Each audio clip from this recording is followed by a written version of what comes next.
In this lecture, we are going to classify the periodic table into metals, nonmetals, and metalloids, and also understand how to write the charges for some ions, cations, and anions using the periodic table.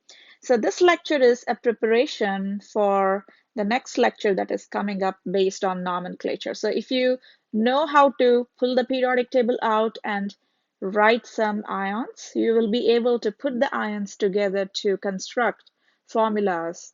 So this is a very important lecture. Don't skip it. And I hope if you can get a hold of a periodic table, go ahead and do that. I have provided a periodic table in this week's folder. So here we have a periodic table. In the periodic table, the columns are called groups. So I can say this is one group, this is another group, that's another group, and so on. Okay. The horizontal rows are called periods. So here I have period 1, period 2, period 3, etc. Now, why do we have this table? Why did we classify elements into a table? Well, this periodic table was classified so that elements that have similar properties are in the same column. In other words, elements in the same group have similar chemical properties. For example, lithium likes to lose one electron and form lithium plus cation. Guess what the formula for sodium cation is? It's also plus one. Magnesium forms plus 2 ions. Guess what calcium ion is? That's also Ca2 plus. Okay. These elements chemically are similar in nature. These magnesium, calcium, strontium, barium, they behave similarly in some chemical reactions. Okay. So elements in the same group have similar chemical properties. That's the first thing you want to know about the periodic table. Let's go ahead and name these groups. So you have group 1, 2, 3, 4, 5, 6, so on. We have 18 groups. But the best way to classify them is this one is group 1A. This is called 1A. This is your 2A. And this is your 3A, third group. Okay? Not this. This group is called the third A. So from next time when I talk about group 3, you have to think about the boron group. Okay? So this is called the fourth group, group 4A. This is the fifth group, 5A, sixth group, seventh group, and finally the eighth group. Okay? Group 1, group 2, group 3, 4, 5, 6, 7, 8. The elements in group 1 are called alkali metals. Group 2 elements are called alkali earth metals. Okay? Here we have transition metals. These are called transition metals. The first row here, see the numbers, the atomic numbers. It starts after the 56. So this block is actually, it fits nicely here. Okay, but we don't put it here because that will make our periodic table too wide, can't fit properly on paper. So we usually put it at the bottom. Okay, but this line of elements actually should fit here. These are called lanthanides because they start with lanthanum. This period of elements are called actinides because they start with actinium. And these are called transition metals. Okay, and the name for these are called inner transition. Sometimes these are called inner transition elements. Okay. Sometimes they're also referred to as rare earth elements because they're not found very much in nature. Okay. Okay. Now group 3 and then group 4. Group 4, basically we have common names for starting from group 6. Okay. Group 6 elements, they are referred to as chalcogens. Chalcogens. The oxygen group is referred to as chalcogens. Fluorine, chlorine, bromine, iodine, this group of elements are referred to as halogens. Okay, so we're here, halogens. And then we have the noble gases or inert gases. It's good if you know the common names for groups such as 6, 7, and 8, the first group and the second group. And whenever I say transition metals, I'm referring to this part of the periodic table. Okay, next we are going to look at classify the elements into metals, non-metals, and semi-metals. So here we have color coding, and it's telling you which ones are the metals. Everything in purple, these are metals. The metals are on the left side of the periodic table. The non-metals are on the right-hand side, and the ones in between, these are metalloids. Usually in most periodic tables, you would see a staircase like this. So on the exam, when you look at the periodic table, it's your job to draw this staircase, and that's going to divide the elements into metals and non-metals. So the elements that are sticking to this staircase, sticking to the steps, okay, leave out aluminum. Aluminum is an exception, but everything else that is sticking to this staircase, and leave out polonium as well, because polonium is a metal. It's a radioactive metal, by the way. So these elements, they are metalloids, or in other words, semi-metals. Their properties are in between metals and non-metals. What are the characteristics of metals? You know that metals conduct electricity because metals give off electrons easily. That's why the electrons can go through a wire, and electrons passing through a wire is nothing but electricity going through it, okay? Non-metals, on the other hand, they like to gain electrons. So let's write that down. Metals like to lose electrons. That means when they lose electrons, they form positively charged ions. Okay, they form cations. Cations are positive, right? They form cations. Non-metals, on the other hand, they like to gain electrons. So they would form, so they like to form anions, or negatively charged ions. Okay. You know that iron conducts electricity. Copper conducts electricity. Okay. Notice that copper, the precious metals, copper, silver, gold, they're all in the same group. Okay. This is the precious metal group, copper, silver, gold. Okay. Zinc, chromium, calcium, vanadium, these are all metals. Chromium is used to make stainless steel.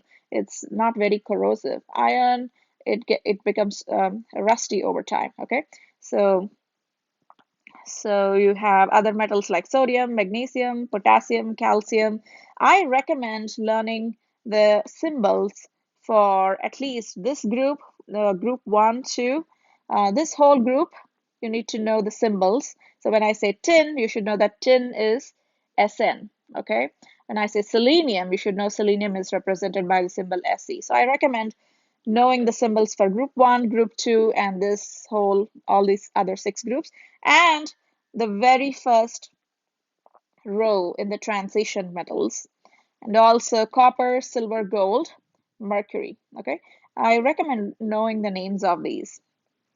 Pb stands for lead. Okay, all right, anyways, we have classification of the periodic table into metals, non-metals, and metalloids. Silicon, for example, you may have noticed silicon here. Silicon, germanium, these are semiconductors. They are used in making transistors.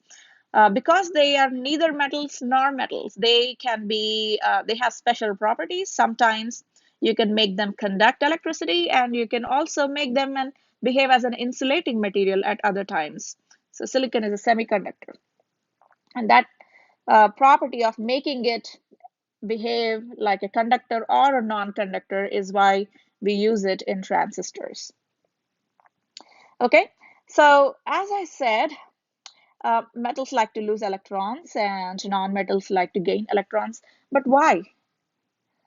So we have to learn about the octet rule, what makes elements stable.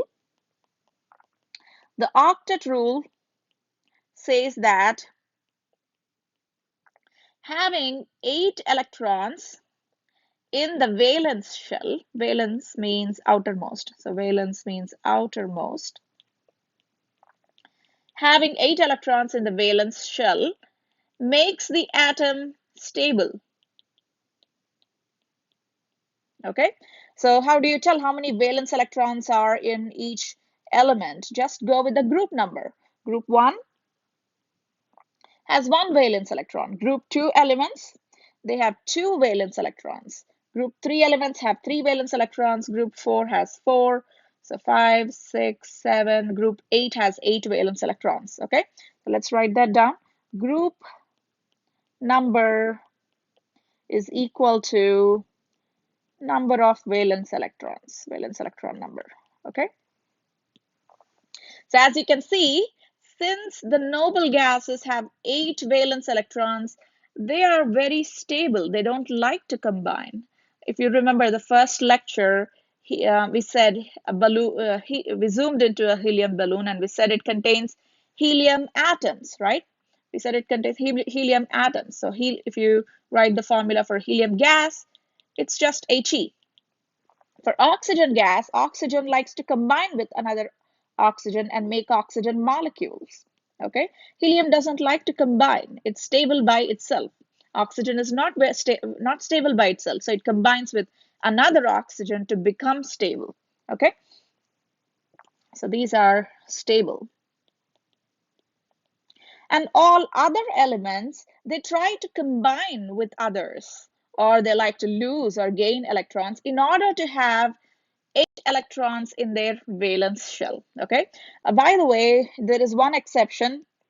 Helium, just the helium, helium has 2 electrons in its valence shell and it is still stable. That's an exception. Helium has 2 valence electrons and it is still stable. Okay, so hydrogen likes to gain or lose electrons to have 2 valence electrons in its outermost shell. Lithium likes to lose or gain electrons so that it becomes stable. Sodium also likes to gain or lose electrons so that it becomes stable. So think about it. What does sodium do? What does sodium do in order to become stable? Does it lose or gain electrons? Sodium has 11 electrons and its nearest noble gas is neon with 10 electrons. So if sodium loses 1 electron, then it will have 10 electrons like neon and become stable like neon. Okay, so sodium likes to lose 1 electron. Okay, so sodium likes to lose 1 electron. So all these group elements, the elements in this group, they like to form +1 cations. They like to form +1 cations. Okay, so what will be the formula for sodium ion? Sodium ion is going to be Na+. What's the formula for cesium ion? Cesium ion will be Cs+. All these group elements form +1 cations. Hydrogen forms H+. We call this hydrogen ion. Hydrogen ion. Sodium ion. Okay. So if you look into sodium chloride, you will see sodium ions. Sodium ions are Na+. Okay. Remember, there is a difference between sodium atom and sodium ion. If you're looking at a piece of sodium metal, shiny sodium metal, okay, that's just Na. It contains sodium atoms. If you look into an ionic compound like sodium chloride, which is made out of sodium ions, then you're going to see positively charged sodiums with 1 electron lost. Okay, but if you just looked at sodium metal, it is made out of sodium atoms. Okay, all right. So similarly, group 2, they like to lose 2 electrons. So they form, let me write with a different color. So they form +2 cations. Okay, so think about it. Magnesium has 12 electrons, neutral magnesium. So if it loses 2, again, it will have 10 electrons and become stable like neon, which is a noble gas. Strontium, it likes to lose 2 electrons and become stable like krypton. Krypton with 36 electrons is stable. Okay. Now, beryllium is an exception. Beryllium does not form any cations. Okay. So let's write starting from here, and magnesium, it's 2+, calcium 2+. So starting from magnesium, group 2 elements have +2 charge. Now coming to the right-hand side, what about fluorine? What kind of ion does fluorine form? It's one step away from becoming stable. So fluorine has 9 electrons. So if it gains 1 electron, it becomes stable like neon, which has 10 electrons. So fluorine, chlorine, bromine, iodine, these group elements, they like to form -1. Excuse me again. They like to form anions with -1 charge. And oxygen group, they like to gain 2 electrons and form ions with 2 negative charges. Nitrogen group, 3 negative charges, okay? Carbon usually doesn't like to lose electrons. Instead, it forms molecular compounds, okay? All right, so here we have summarized what metals do. Metals usually like to lose electrons. Group 1 metals like to lose 1 electron. Group 2 metals like to lose 2 electrons. Group 7 nonmetals like to gain 1 electron. Group 6 nonmetals like to gain 2 electrons. Group 5 nonmetals like to gain 3 electrons. What about metals in between? Metals in between, they can form cations with variable charges. By the way, metals should always form cations, okay? For example, if you're looking at copper, let me look at iron. Iron, for example, iron can form +2. We call this ferrous ion. It can also form +3. We call this ferric ion, okay? Copper, for example, copper can form copper plus. It can also form copper 2 plus. So transition metals, and these metals over here, they can form, they can lose multiple electrons and be still stable. So iron can form +2, iron also can form +3. Aluminum, on the other hand, it likes to form only +3. Look at aluminum, it's a metal, so it has to form cations. And how many electrons does it lose? 3, because it has 13. And if it loses 3, it becomes stable like neon. So aluminum forms +3 cation. So aluminum, I'm going to write +3 for aluminum. Okay, aluminum forms aluminum 3 plus. Okay, so now we have already, in our previous videos, you learned the difference between ionic and molecular compounds, and you can see why, okay? If I have, for example, lithium chloride, it's an ionic compound. As soon as you see a metal, you should realize that you're dealing with an ionic compound because metals like to lose electrons. So in lithium chloride, we have lithium ion and chloride ion. Chlorine forms 1 negative charge. And these two attract each other strongly with ionic bonds. Okay, so in ionic bonds, the electrons are lost or gained. Okay, so in ionic bonds, we have attraction between cations and anions. One atom has completely lost the electrons. So imagine like playing a tug of war. Okay, the non-metals on the left-hand side, they like to gain electrons, and the ones on the left side, they like to lose electrons. Okay, so the non-metals are pulling the electrons from the metal away. So you have a non-metal with negative charges, and your metals will form cations. So cations and anions, electrons have been completely transferred, and you have attraction between them. So those are your ionic compounds. How do you recognize an ionic compound? You usually have a metal in that compound. For example, lithium chloride, magnesium bromide, okay? Vanadium, vanadium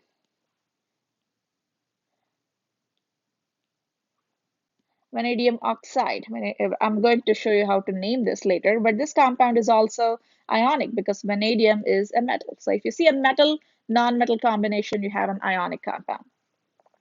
But if you have just non-metals, they combine with each other to form molecular compounds because they are going to share electrons. Okay, both of them actually like to gain electrons. Metals like to gain electrons. So since both like to gain, they come to an agreement. They share. So this is a covalent bond formed by sharing electrons. So molecular compounds are formed by non-metals bonded to nonmetals by sharing electrons. I'm going to draw sharing electrons in this. Okay, one line means, one line means two electrons being shared. Okay, so examples would be carbon dioxide, hydrogen, oxygen, hydrogen chloride. So you have nonmetal with nonmetal. Hydrogen, we said, is a nonmetal. With nonmetal, chlorine, this will be a molecular compound. So once you know your molecular and ionic compounds and the ions that the atoms form, you are able to write formulas for ionic compounds. So that will be the next big part of our discussion in this video. So the next topic is nomenclature, meaning writing formulas and naming. Okay. So recall, we said group 1 forms +1, group 2 forms +2 cations, aluminum forms +3, fluorine, chlorine, bromine, they form -1, -2, -3. The others form covalent bonds and these transition metals, okay, and these other metals, okay, these other metals. They form variable cations with variable charges. These metals form cations with variable charges. Okay. Now, how do we name them? For example, lithium ion, this one, for non-metals, it's easy. Lithium ion, you know that lithium in ion is always Li plus, and you just call it lithium ion. Okay. By the way, monoatomic means ions containing one atom. So we are all, on this slide, we are talking about just one atom containing ions, okay? So sodium ion, for example, Na plus will be called sodium ion. Now, what about a transition metal? Like, for example, you have Fe2 plus. We cannot just call it ion, okay? Because you also have another ion that iron forms, which is Fe3 plus. So we have to have a different name for these two. We call the first one ion-2. So basically, the charge of the ion is written in a parentheses. So Fe3 plus will be called iron 3 ion. Okay? All right? Good. What do you think? Excuse me. Hg1, what is it called? That's called mercury 1 ion. Okay? Now, I want you to remember that silver, zinc, cadmium, usually, let me go ahead and highlight. Silver, zinc, cadmium, okay? Silver usually forms only +1. Zinc forms +2. The other ions are not stable, okay? Cadmium, only one ion is the most stable one, 2 plus, okay? So that's why instead of calling just silver, instead of calling Ag plus, by the way, here I meant Hg plus, not Hg1. Hg plus is called mercury 1 ion. So silver plus will be called silver 1 ion, or you can just call it silver ion. You can just call it silver ion, because usually silver is known to form only +1 cations. The other ones are not stable. Similarly, zinc 2 plus, you can call it zinc 2, zinc 2 ion, or you can just call it zinc ion. It's known that zinc forms only zinc 2 plus. Now, what about the non-metals? The non-metals, their naming ends with an "ide." For example, if you have oxygen anion, oxygen forms O, 2 negative. So the name for the nonmetals, it ends with an "ide." So this is called oxide ion. Okay, this is an oxide ion. What about phosphorus? What will be the charge on the phosphorus for phosphorus ion? It's going to be P3 negative, and this is called phosphide. Phosphide. The naming ends with "ide." So anytime you hear "ide," okay, you can come to the periodic table and determine the charge. For example, let's say I said bromide. Let's say I said bromide. What is bromide? It's ending with "ide," so you need to come to the periodic table, bring a periodic table out. Look at bromine. It's in the 7th group. It's one block away from the noble gases, so it likes to gain one electron. So gaining one electron will make bromine form bromine negative. So this bromine negative is your bromide. Okay, so these are some of the monoatomic ions you can determine from a periodic table. It's very important that you know how to write the charges and also how to determine the name for those ions. For anion, sorry, for, yes, monoatomic anions, you can write the charges from the periodic table and they end with the name IDE. Very important to keep this in mind. Don't hide your periodic table when you have a name that ends with "ide." Okay, don't hide your periodic table if you hear "ide." All right. Now, instead of monoatomic ions, you can also have polyatomic ions. Poly means many atoms. So you can have a charge, but instead of having just one atom, you can have a group of atoms here. We call them polyatomic ions. And here are some common polyatomic ions. For these, you cannot get a periodic table out and determine the formula. You have to memorize these. Yes, in chemistry, um, most of the time you should not memorize, but there are some things, yes, you have to memorize. When I started out as a student, that's how I started, by memorizing my polyatomic ions. The more I became good at these, I was able to write formulas, I was able to write a reaction, I was able to balance it, I was able to answer stoichiometric questions, and so on. Everything starts from knowing what the formula for the compounds is, and so you must go and memorize your polyatomic ions. I highly recommend it. You don't, I will say start with these, memorize these first, okay? The only polyatomic cation means positively charged one, right? So the only polyatomic cation is ammonium, okay? Ammonium is NH4 plus.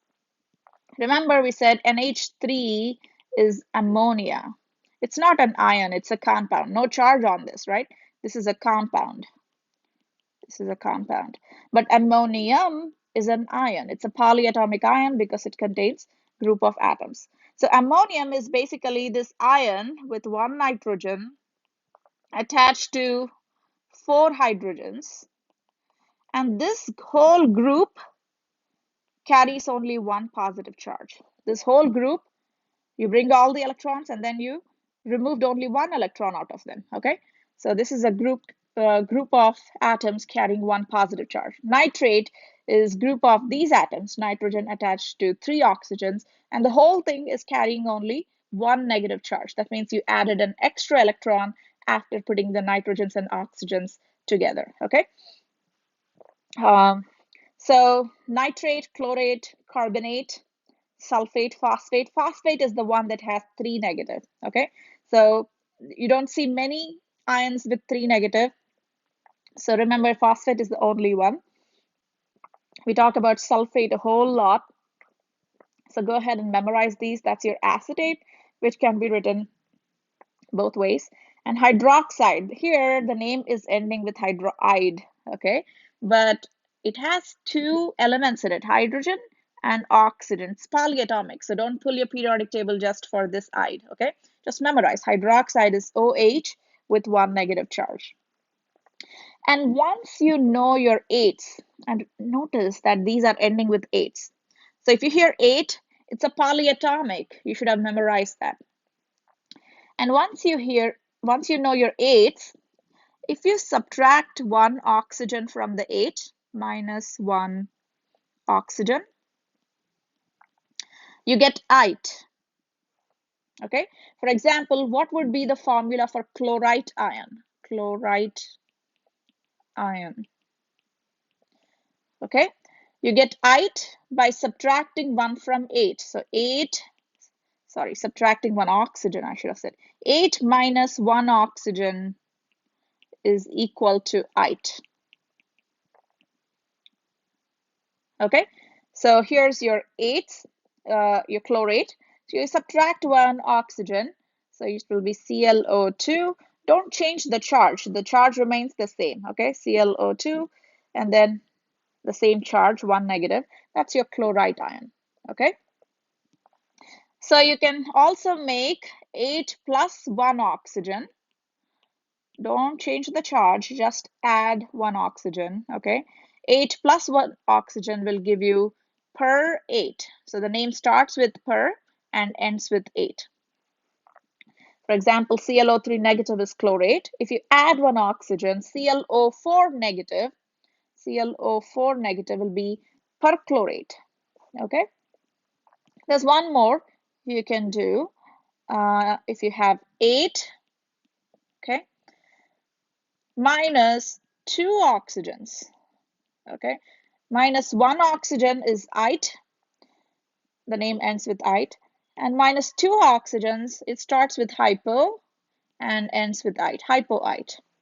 Okay, so ClO3 negative is chlorate, ClO2 negative is chlorite. So what would be ClO negative? One more oxygen less. That will be hypochlorite. Hypochlorite starts with hypo, ends with ite. Okay, hypo means very less. For example, if you have a hypothyroid, it means your thyroid levels are less than normal. Okay, so hypo is the least, so you subtracted 2 oxygens out of the 8. Per means more than the normal. For example, if you have hyperthyroid, it means your thyroid levels are more than normal. And I hope nobody gets it, but the name tells you what hypo and per means. Okay, all right. Next, you can also see some ions. Hydrogen carbonate. How you can generate this ion if you know your carbonate. Okay, so carbonate, add an H plus to it. Okay, add an H plus to it. So you put hydrogen together with this, so the formula becomes HCO3. This already has 2 negative, and when you add 1 negative 2 already, and you added H plus carrying a positive charge, so you added a positive charge, so now the charge becomes negative 1. Okay, so you added hydrogen, HCO3, and the charge you added H plus, now the charge becomes 1 negative. So this is called hydrogen carbonate. Okay, and similarly you can rationalize how you get hydrogen. Sorry, this should have said actually phosphate, hydrogen phosphate. This is also called biphosphate.